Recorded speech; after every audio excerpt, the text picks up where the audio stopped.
अस्सलामु अलैकुम वरहमतुल्लाहि वबरकातुहू। मुअज़्ज़ज़ सामाईन, मैं हूँ क़ारी मज़हर और मैं आज आपको इस वीडियो में सूरतुल काफ़िरून को लफ्ज़ ब लफ्ज़ तजवीद के साथ पढ़ना सिखाऊंगा।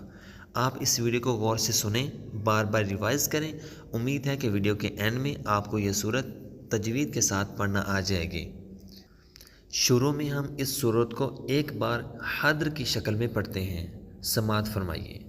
أعوذ بالله من الشيطان الرجيم بسم الله الرحمن الرحيم قل يا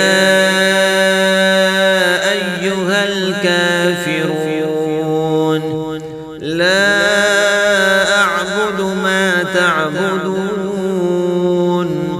ولا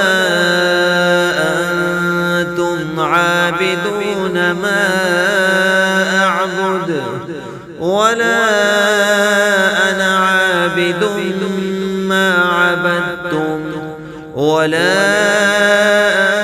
أنتم عابدون ما أعبد لكم دينكم ولي دين। मुअज़्ज़ज़ सामीन, आपने इस सूरत को एक बार हद्र की शक्ल में समाअत फरमाया। अब इंशाअल्लाहुल अज़ीज़ इसको लफ्ज़ ब लफ्ज़ पढ़ने की कोशिश करते हैं। बिस्मिल्लाहिर्रहमानिर्रहीम क़ुल या अय्युहल काफ़िरून क़ुल या अय्युहल काफ़िरून क़ुल या अय्युहल काफ़िरून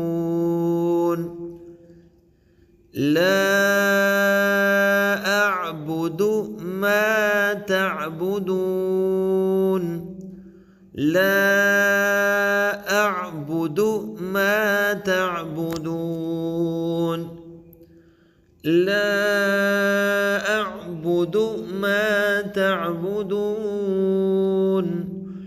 ولا أنتم عابدون ما أعبد ولا أنتم عابدون ما أعبد ولا أنتم عابدون ما أعبد ولا أنا عابد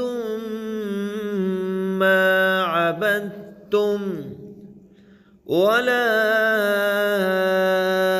أنا عابد ما عبدتم ولا أنا عابد ما عبدتم ولا